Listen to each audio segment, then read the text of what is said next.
conversar com a Tainara aqui, que quer fazer um relato aqui, uma denúncia no meu programa. Ô, Tainara, o que aconteceu, minha querida? Então, aconteceu que eu estava vindo de Marabá para Goiânia, uma viagem que eu sempre faço. E quando a gente parou para tomar café da manhã, o ônibus parou, pediu que todo mundo descesse, depois a gente subiu e o motorista, um dos motoristas, sentou do meu lado. Você lembra onde é o ponto ou não? Qual cidade? Fica uma cidade antes de Porangatu. Aí ele sentou do meu lado, até então tranquilo, só que a poltrona dele estava vazia. E Ele é motorista do ônibus? sim, ele é um dos motoristas do ônibus. Como a viagem é longa, troca-se de motorista. Sim, e ele estava na reserva. Transbrasiliana? Transbrasiliana. E acontece que no decorrer da viagem eu senti como se tivesse alguma coisa me pegando. Só que como eu olhei, era um motorista, uma pessoa... Durante o dia? Durante o dia, estava dando umas 10h30 mais ou menos da manhã. Então, depois do café da manhã. Isso, logo depois do café da manhã. E a gente já estava saindo de Porangatu. Quando eu sentia alguma coisa me apalpando, eu olhava, não via nada. Então, como era o motorista do ônibus, você sente uma confiança maior, que é uma pessoa de respeito que está ali. Eu fiquei tranquila. Uniformizado? Uniformizado. Eu fiquei mais tranquila e virei para o lado e fui dormir. E aí foi quando eu não tinha dormido na noite anterior, porque eu estava com muito frio dentro do ônibus. E foi quando eu senti que tinha alguma coisa extremamente errada, que eu senti já ele passando a mão na minha calcinha mesmo, por dentro da minha calcinha. E na hora eu... Tava de calça jeans ou tava... de calça jeans. Ele chegou a abrir a sua calça, então? Não, ele não abriu minha calça, ele enfiou a mão por dentro. Só que eu tava dormindo e na hora que eu consegui realmente acordar, eu ainda não conseguia acreditar que aquilo estava acontecendo. Até eu processar aquela informação toda e conseguir acreditar que aquilo estava acontecendo comigo, levou uns 5 segundos. E aí, quando eu realmente percebi que aquilo estava acontecendo, que era verdade, não era sonho, não era pesadelo, era realmente verdade, eu empurrei ele e ele fingiu que estava dormindo, fingiu que não era com ele e falou, ai, que susto. Como se eu estivesse sonhando, como se ele tivesse esbarrado em mim só, né?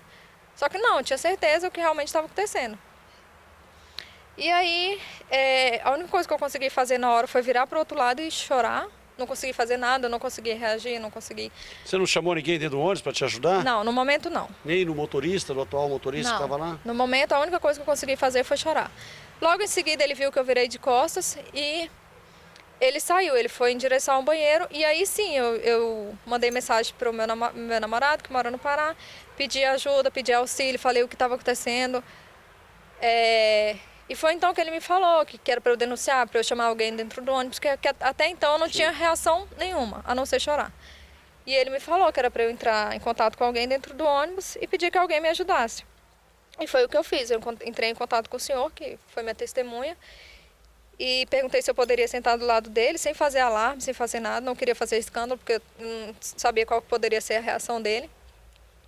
E pedi para o senhor me ajudar, expliquei tudo o que tinha acontecido, e ele falou que ia me ajudar na próxima cidade, que seria Uruaçu, quando a gente descesse. Ele ia me ajudar a dar queixa, ele percebeu... Você fez isso? Sim, ele percebeu que realmente tinha acontecido alguma coisa estranha, que ele estava muito virado para o meu lado, só que ele pensou que eu estava sendo conivente com aquela situação. Até então ele não sabia que eu estava dormindo. Quando nós chegamos em Uruaçu, eu encontrei um policial lá, e ele me auxiliou, ele não estava de... Farda? Não, ele estava afastado, mas não estava de serviço. E ele me auxiliou, me deu o número da Polícia Civil. A Polícia Civil me deu o número da Polícia Federal, que fica logo ali perto, posto. E aí eles não tinham viatura, mas rapidinho eles chegaram. E já chegaram, eu já expliquei para eles o que tinha acontecido. E eles me auxiliaram, me levaram para o posto da Polícia Federal.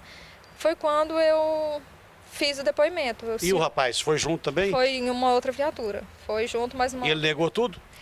Então, eu perguntei para a Polícia Federal o que ele tinha falado da situação e eles me falaram que a princípio ele tinha negado, mas que não tinha, mesmo ele tendo negado, eles perceberam que eu estava falando a verdade, que ele estava mentindo naquela situação.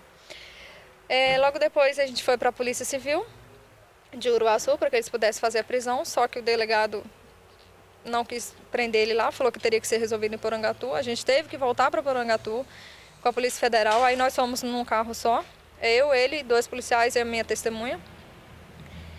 E chegando lá, foi na delegacia onde ele foi preso. E ele ficou preso lá? Ficou preso lá. Você sabe de onde que ele é? Se é de Goiânia, se ele é de outro estado? Por cima eu ouvi falar que ele é de Goiânia, mas não sei te falar se realmente é verdade. O nome dele, você lembra? Se não me engano, é Júnior, alguma coisa, Júnior Silva, se não me engano.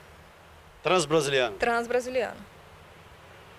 Que por sinal não deu nenhum auxílio, não perguntou como a gente estava, não se manifestou em nada.